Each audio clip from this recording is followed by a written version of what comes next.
Well, thank you so much for being here today. This is Careers in Education and Society, which is your Pathways experience, where we're going to talk more about the Education and Society meta major and the different kinds of career paths you might explore in this field. Sound good? Sounds great. Cool, thank you. So your focus on education and society can take you many places within employment and graduate study. I'd like to look at through these assorted career and employment opportunities along with related graduate programs. This list is by no means exhaustive. There's a lot of other spaces in education and society where you might find educational opportunities, employment opportunities, careers like counseling, teaching, coaching. Some might not think of data analytics, but that's definitely related to education, especially when it comes to using that data to inform public policy and different practice. I myself used my graduate degree in education in the management of individuals. I didn't have a business degree, but I had an education degree, and that helped me learn how to lead others and how to work on project management and get people on the same page in terms of onboarding and training. So there's all kinds of things you can do with an education degree. Do you have any ideas or questions that are sparked by this list? Let me see. Human resources. So we can go into all this field with our society degree. Absolutely, yeah. Any of the majors in the education and society meta major umbrella can definitely lead to a career in one of these spaces. Sorry, I am so sorry. My mom was here. I won't be Oh, able to speak to you. I will write it down on the chat whenever okay. you have a question. Sounds good. Okay. Yeah, but basically when you're looking at the majors that are listed within the education and society umbrella, which is the meta major field, any of these areas are ones you could pursue as a career with a degree in education, educational studies, with a degree in society, ethics, and human behavior, any of the ones, public policy. There's different spaces you can work with an education background. One of the things I want to highlight, one of the columns here is UWB alumni in the field. Some of our alums from the University of Washington Bothell are working at AmeriCorps or school districts, places like Multicare Health. They might be working in health education, the College Success Foundation, different government organizations. So there's all kinds of spaces where our alumni are working. And speaking of alumni, wanted to share our LinkedIn page. And when you're in LinkedIn, it's a really wonderful resource where you can explore what different people are doing. And just by searching for the University of Washington Bothell in LinkedIn, you can find our university's page. And from this page, you can search for alumni. And within these alums of the University of Washington Bothell, you can figure out where they live, where they work, what they're doing. And what's beautiful here is you can kind of think about how they've charted their path in order to help you chart your own. So I want to look at here what they do. So a lot of them work in engineering, in operations, in healthcare services. When we see what they studied, this helps us too, because we can get kind of drill down deep and say, okay, where are our alumni working based on what they studied, what they're skilled at, how you're connected. I wanted to look at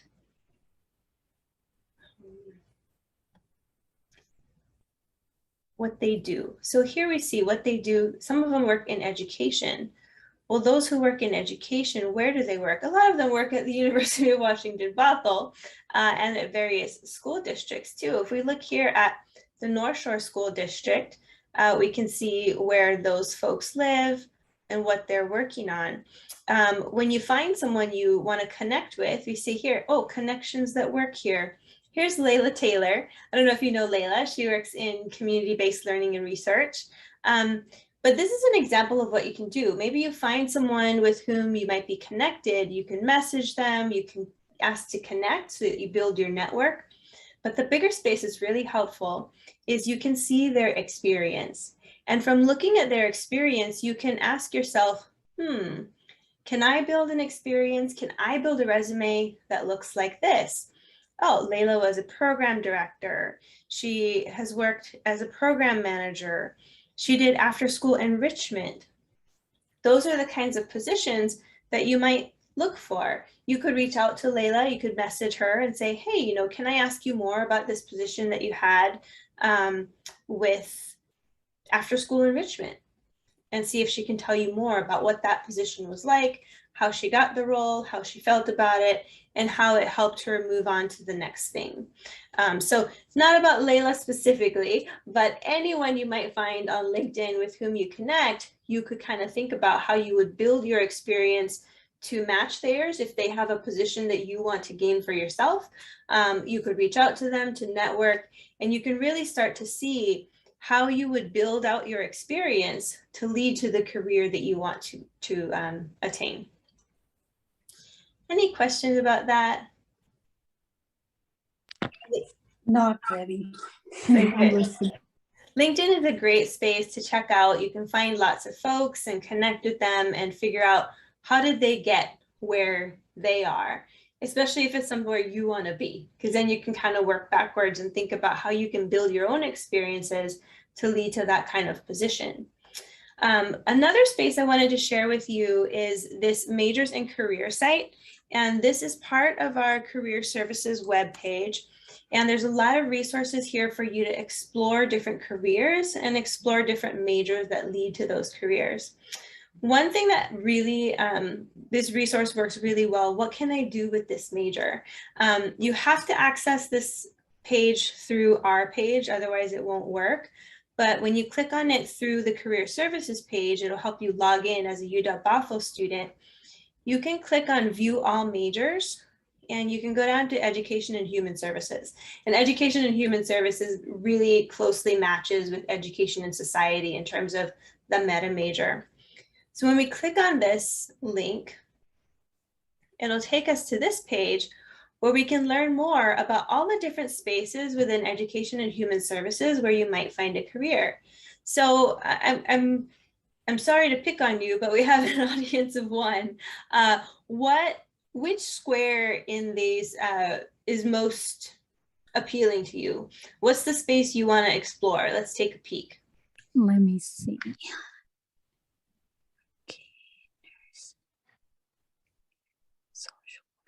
I want to work in peak in human resources management and social work, human services, and even nursing. Am I only selecting one or all these? Like We'll do one for now, and then you can come back and check the others another time. Yeah, when you're exploring on your own. No, you're good. But just for an example, so we'll start with human resource management and say, okay, if you have a major in education, what can you do in human resource management? Well, I mentioned earlier, you can really be trained in onboarding, in orientation. You know, how do you get folks who are new to really quickly align with your company, with your jobs culture, with the way things work? How can you get people up and running as quickly as possible, but also efficiently to make sure they feel that they belong? Those are all skills that you'll learn in education. When you think about different employers, where could you work and, work as a human resource manager? Everywhere. There's not a lot of spaces that don't have an HR department or have a commitment to HR. If you're employing people, you need to have human resources. A space that's really booming right now in terms of job outlook is diversity work. If you're interested in diversity, equity, inclusion, anything having to do with social justice, Education and Society is a great space for you to pursue that major that could lead to a career in that space where you can really help employers understand, how do you achieve diversity? How do you work toward diversity in a meaningful way so that it will lead to a sense of belonging for all? These are the kinds of things you can do in human resource management. So this is where you can look more and find out about HR, training and development, industrial and organizational psychology. This is another space where companies will bring in psychologists to say, our company's culture needs some help. And so an organizational psychologist can come in and say, here's what, after observing, I assess that this is happening. Here's some ways we might address that. All of this ties into education because it's about how people learn, how people adapt, and how people are trained to work together. So when we look at strategies, let's say you wanted to work in industrial and organizational psychology, double major or minor in psychology. So that gives you some strategies to pursue as an undergraduate student. Research, complement your education with experience. When you think about your degree, a lot of folks think, well, my degree is the thing that's going to help me get a job. And it will, but it's not the piece of paper that helps you get the job. It's the experiences you've had along the way. So your education teaches you how to do the things, but you also need some experience that you're going to put on your resume. And experiences might come from classwork. You know, in your courses, you're going to learn how to collaborate. You're going to learn how to give presentations. You're going to learn a lot of things about education that you can employ and put on your resume as transferable skills. The other thing you want to do is think about those experiences that you would highlight as jobs, things like research. If you helped conduct some research at the undergraduate level, which we have lots of opportunities for that, or if you did an internship, some internships are paid, some are not. I can help you find ones that are paid because those are the great ones. You want to find experiences that add to your resume so you graduate with a degree and also all these experiences and skills so that you can show future employers that you're ready to go. That makes sense. I'll let you come back here and check out the other tiles on this site when you can go deeper and explore more.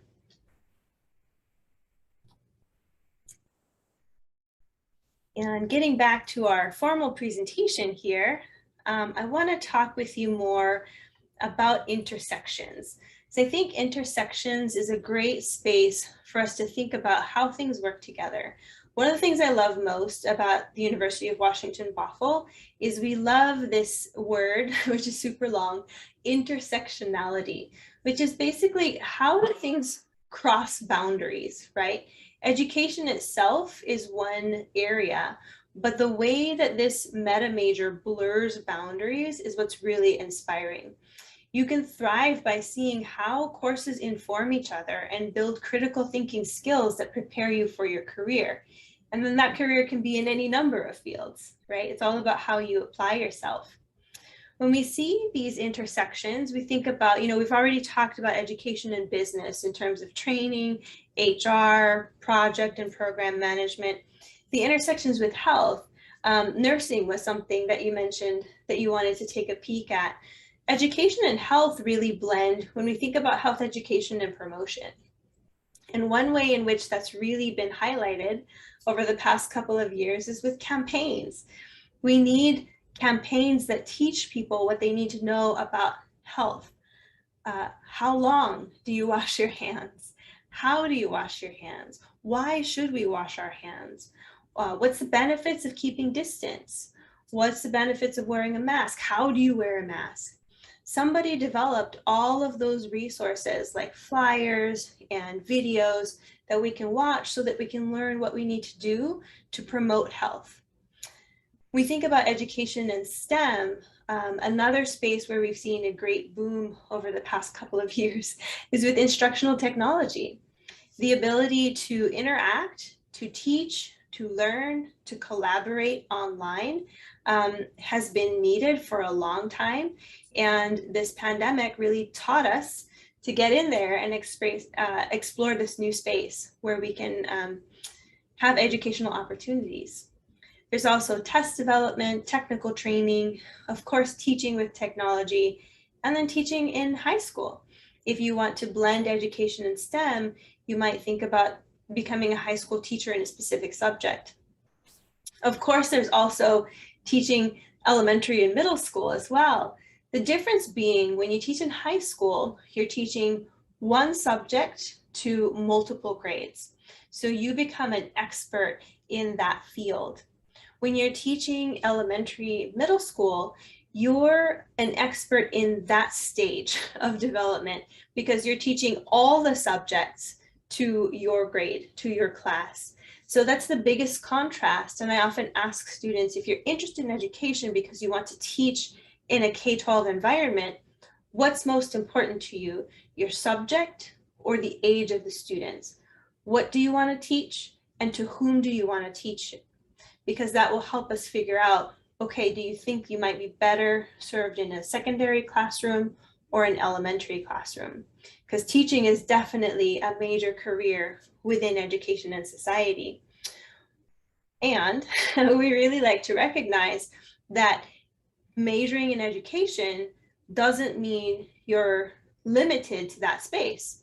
You can do more than teach in K-12 environments. That's certainly one aspect, but there's so much more that you can do too. When you blend education with interdisciplinary studies, for instance, you might think about psychology, counseling, law and legislation, education policy. You might think about technical writing. There's all kinds of different spaces where education can blend with other fields to help you be prepared for a career almost anywhere. So when we think about preparing for the future, I really like this model because this model exhibits what I think are skills that are necessary for all fields, not just for educators. But especially within education and society, you always need to think about your audience. How will you teach for learning? So whether you're training in a corporate setting or teaching in a K-12 classroom, how are you being aware of your learners' needs? How are you understanding your audience so you can reach them effectively? You also need to curate your resources to use them wisely and then produce your own resources. Sometimes there's just not something that fits perfectly with what you want to do, and you can create your own. There's so many wonderful creative spaces online where you can collaborate with others and really kind of work together to share and enhance the educational experience for everyone. You need to be fluent in technology and determine when and how are the best ways to use it. Through that, you'll become a scholar, gaining knowledge in the majors and minors you choose as part of your undergraduate degree. And you'll experiment in order to continue your learning, even after college.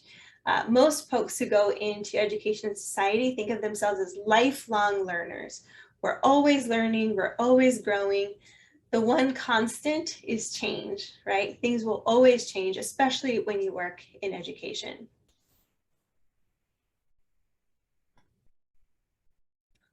So how do you know that education and society is right for you? There's a Japanese concept called ikigai, which is a reason for being. By using this diagram, you can unpack truths about yourself and about the world that will help you make decisions about where you spend your time and energy. These decisions can help you find fulfillment, particularly when it comes to exploring majors and careers. And I always like to start with the passion corner of the chart. So feel free to unmute or type into the chat, whatever works best for you. But I want you to name for yourself some things that you love doing. If you had a whole day to yourself to do whatever you wanted, where would you spend your time and energy?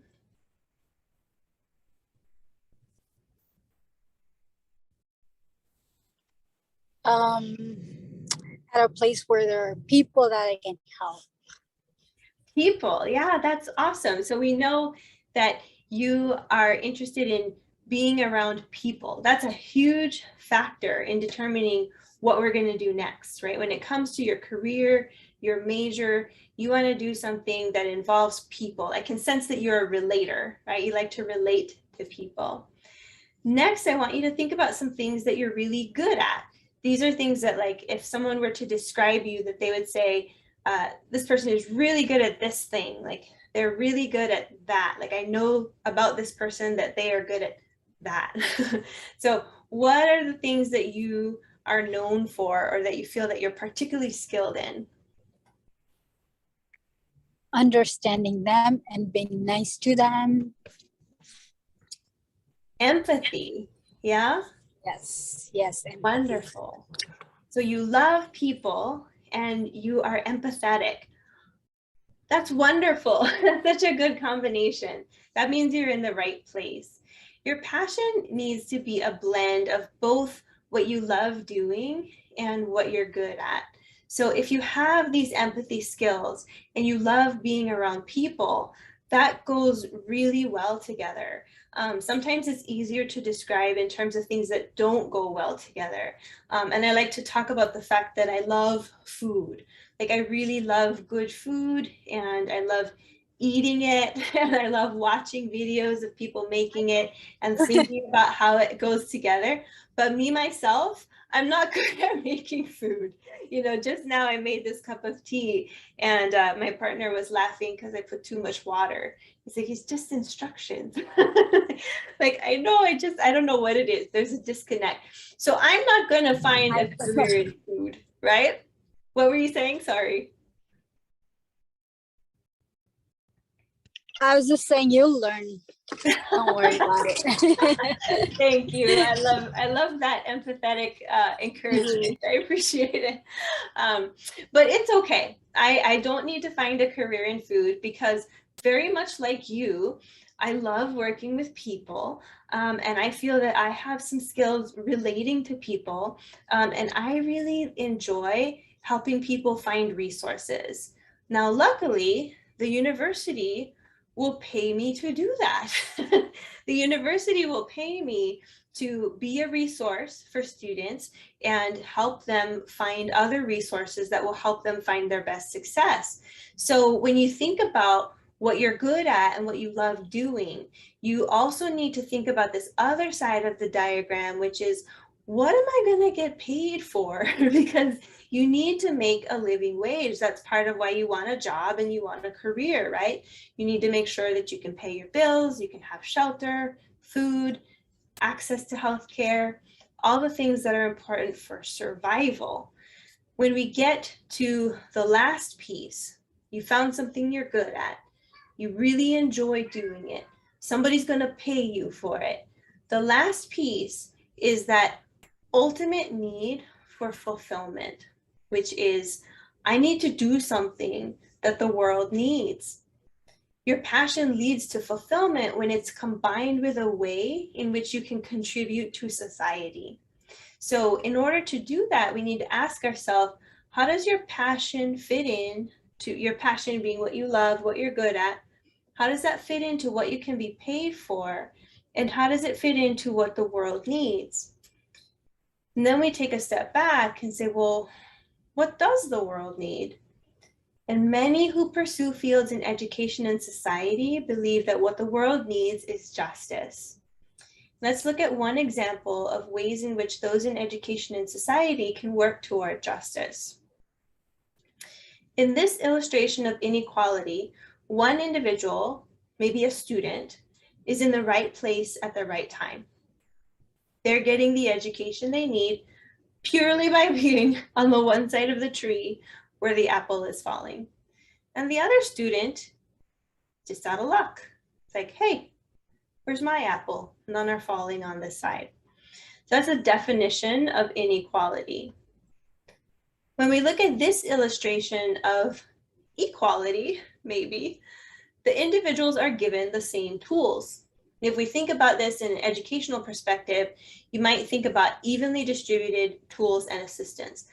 Everybody gets the same thing, right? A very simple way to think about this, in a classroom, every student gets the same desk, the same chair, the same books, the same learning resources, the same tools. They all get the same thing because that's equal. That's great, but our student on the right still is not getting any apples, right? When we take it a step further, we see this illustration of equity. Tools are customized to the individual to give them the tools that they need to navigate their own experience and gain access to resources in the tree. Going back to the classroom example, maybe we see, this student is not as tall as the other students, so maybe they should sit toward the front. This student can't see the board. Maybe they need an assistive sight device, like some glasses, or maybe they need to sit closer. This student can't learn unless they have something tactile, they're kinesthetic, and they need something to touch and to play with. So instead of saying no one can have any toys at their desk, we say some students need that, so if they do, they may have it. When we look at these customized tools, now everyone can access the resources in the tree. So this is great, right? We don't have to stop there. This illustration goes one step further to illustrate that steps can be taken to fix the system so that all can access the resources. And from what I see, the tree looks happier too, right? When we fix the system, the tree is upright, the apples grow all over the tree, the students can access those apples. We fix the system to offer equal access to tools and opportunities so that everyone can thrive. What we see here, what we need to understand, is systemic oppression isn't always the fault of the system. It just needs good people to get in there and fix it. Does this fit into your passion? Does it fit into your reason for being? How do you see yourself making an impact in education and society? You can think on that, or you can answer if you would like to, whatever works best for you. But in any case, I invite you to come meet with a career coach. We're happy to talk with you and connect you with the resources you need to find success and fulfillment, so you can explore the pathways before you. And to meet with a career coach, I will put a link in the chat where you can learn how to make appointments with us.